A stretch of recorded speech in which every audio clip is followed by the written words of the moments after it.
You know that rider, the one who shows up to every group ride on the same machine they had when you met them 7 years ago.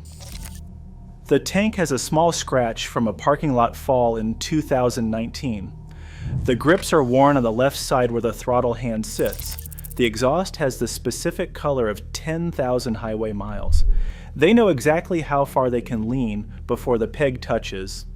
They know the RPM where the engine settles into its smoothest note. They know without looking at the gauge roughly how many miles are left when the fuel light comes on. And every few years, somebody in the group asks them when they are getting something new. The answer is always the same. I'm good. I'm Jimmy. I've been thinking about what that answer actually means, because it says more than it sounds like it does. Modern consumer culture is built on a single premise. What you have is almost good enough, but not quite. The advertising industry figured out decades ago that a satisfied customer is a customer who does not spend money. So the entire project of marketing is to manufacture a low-level dissatisfaction with whatever you currently own. Not enough to make you miserable, just enough to make you glance at the new model. This works very effectively on most categories of product. Phones, cars, shoes, television sets. The average American replaces their smartphone every 2.5 years, not because the old one stopped working, but because the industry has made not upgrading feel like a small failure. Motorcycles occupy an unusual position in this system. On the manufacturer side, the upgrade cycle exists, with new models every year, revised features, and incremental improvements packaged as transformations. Dealerships are structured around the trade-in. The financial products designed to put a rider on a new machine every 3 to 4 years exist, and are used by a significant portion of the market. But riding is not like driving. The relationship a rider develops with a motorcycle is categorically different from the relationship a commuter develops with a car. A car takes you from one place to another. A motorcycle requires you to be present for every moment of the journey in a way that has no automotive equivalent. The specific feedback a motorcycle provides, through the bars, through the seat, through the pegs, through the sound, is not background information. It is the conversation between rider and machine that defines every mile. That conversation takes time to develop. A rider who has been on the same machine for 10 years does not just know the machine. They have absorbed it. The inputs that required conscious attention in year 1 have become unconscious competence by year 5. The bike and the rider have converged on each other in the same way a craftsman's tools eventually fit his hands differently than they fit anyone else's.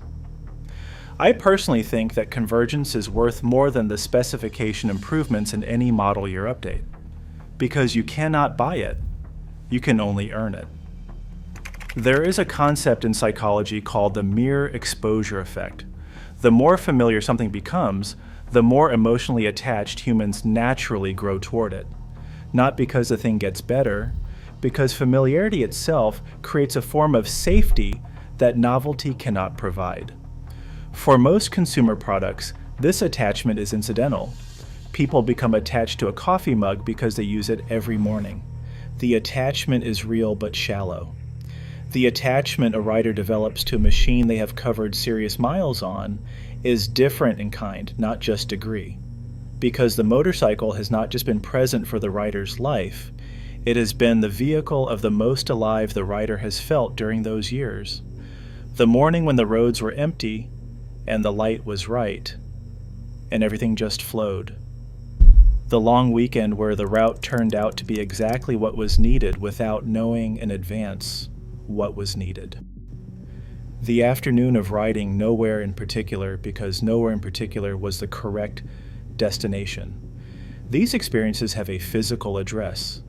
That address is the specific machine, the specific sound it makes at highway speed, the specific vibration that comes through the bars in a way no other machine produces in quite the same way, the specific way it settles into a long corner.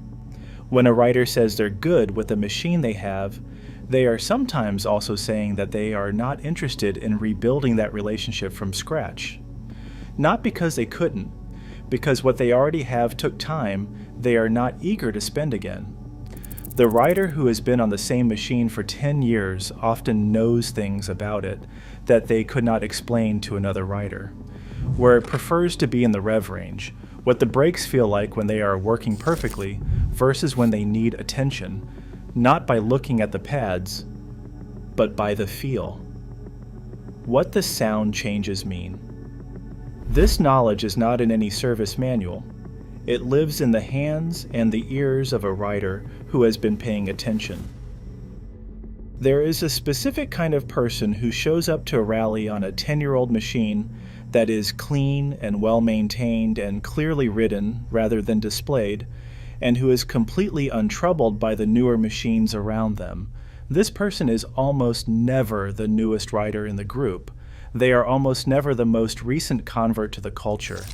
They are typically the rider who has been doing this long enough to have watched several generations of new machines arrive, get excited about, and eventually become the old machines that the next generation's riders treat as reliable workhorses. They have watched the upgrade cycle enough times to understand what it produces and what it does not produce. A new machine produces novelty. It produces the specific pleasure of discovery, figuring out what the machine wants, what it rewards, where it is happiest. That is a real pleasure. What it does not produce is the specific quiet confidence of 10 years on the same machine. The confidence that comes from having been in enough situations on that specific motorcycle to know, not believe, know that it is capable and that you are capable on it. I personally think this quiet confidence is one of the things that is genuinely rare in modern life. Most people are surrounded by things they do not fully understand. Their phones have capabilities they have never used. Their cars have systems they could not explain. Modern life is built on a layer of complexity that most people navigate the surface of without ever understanding what is underneath. The rider on a 10-year-old machine understands what is underneath. They have had enough time with it to know every system, to have encountered most failure modes at least once, to have developed a relationship with a machine that is built on actual knowledge rather than the approximate familiarity of the first several years. That understanding is a form of ownership that the purchase price does not convey. You buy the machine when you sign the paperwork. You own it in the deeper sense after the years. The rider on that same machine for 10 years has been making a specific financial decision that the motorcycle industry's upgrade cycle does not want them to examine too clearly. The 2026 Motorcycle Buyer's Bible documents in Section 1, why 2026 is the best used buying opportunity in 15 years. Dealers are sitting on 12 to 18 months of unsold inventory, and machines that were priced at full MSRP 2 years ago are available at 40 to 50% of those prices. The rider who is genuinely considering an upgrade in 2026 has more leverage than at any point since 2008. Section 5 has the specific model year recommendations across every category. Section 6 has the dealer scripts. The decision to stay on the same machine is not the only valid one, but making the upgrade decision with complete information is the only way to make it correctly. Link in the description. It was $97, now $9. Researchers studying autobiographical memory have documented something that most people experience but rarely articulate. Physical objects become emotional storage systems. The object itself is not what we are attached to.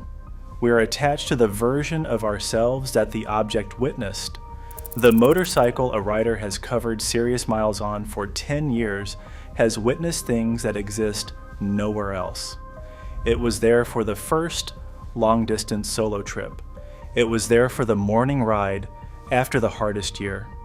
It was there for the group runs where everything clicked, and for the solo rides that were more important than the group runs. It was in the parking lot outside the hospital. It was in the garage during the months when everything went wrong. It was on the road during the season when everything got better. These things are not in the machine. They are not in the chrome or the engine or the tires. They are in the specific combination of this machine and this rider and the roads that connected those years.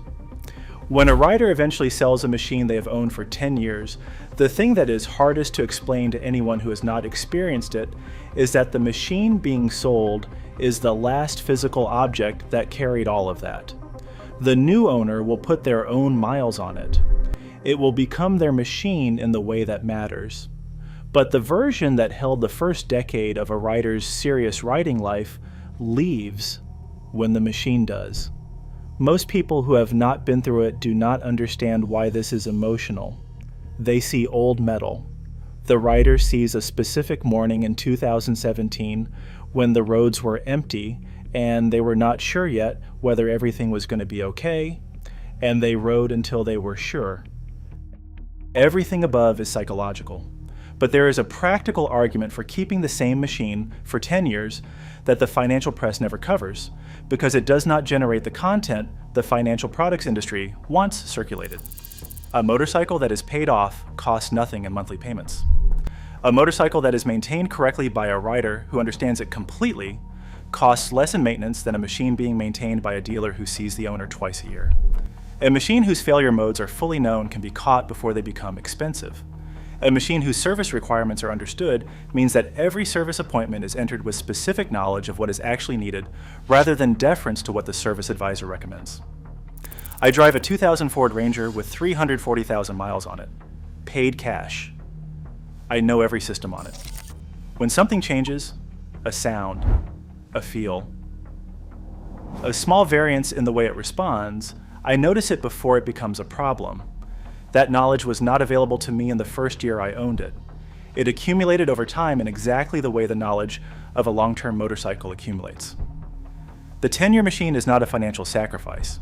For a rider who maintains it correctly and rides it regularly, it is usually the most cost-effective motorcycle in the group. The machine that is traded every 3 years carries financing costs, depreciation, and the recurring discovery cost of learning each new platform. The machine that stays teaches you things that compound. Section 7 maintenance schedule in the 2026 Motorcycle Buyer's Bible is built specifically for the rider who takes responsibility for their own machine's health rather than outsourcing it. Every scheduled service across the major platforms, oil change intervals, valve checks, chain service, brake fluid, coolant on liquid-cooled machines is listed with the actual task cost versus dealer rate for each one. The rider who has been on the same machine for 10 years and does their own maintenance is spending a fraction of what the dealer service model costs. The rider who is newer to that discipline has a clear framework for building it. Link in the description, it was $97. Now $9. The title of this video makes a claim. Here is the specific claim stated plainly. The rider who has been on the same machine for 10 years has decided at some point, maybe consciously, maybe not, that the relationship with a machine is worth more than the novelty of a new one. That decision requires a specific psychological disposition that is genuinely uncommon. It requires being comfortable with something familiar in a culture that equates familiarity with stagnation.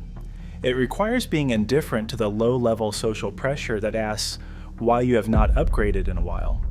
It requires valuing a kind of knowledge that is invisible to anyone who has not built it, the knowledge of a specific machine's specific character over enough time and enough miles to stop being a rider on the machine and start being a rider who is inseparable from it. It also requires, usually, a specific relationship with money, not wealth. The rider on a 10-year-old machine is not always the one who could afford a new one, but chose not to. Often, they genuinely could. They have looked at the new options, they know what is available. They have made a specific choice that the upgraded machine does not offer them enough that they do not already have. That choice, saying I am good, is psychologically one of the harder ones to make in modern consumer culture. Not because the choice itself is difficult, because the culture consistently implies that being satisfied with what you have is the same as not wanting more, and not wanting more is the same as lacking ambition. The 10-year rider is not lacking ambition. They are expressing it differently. The ambition is directed toward mastery of what they already have, rather than toward the acquisition of something new. That is a choice that the marketplace cannot monetize. which is exactly why the marketplace is not interested in helping you make it.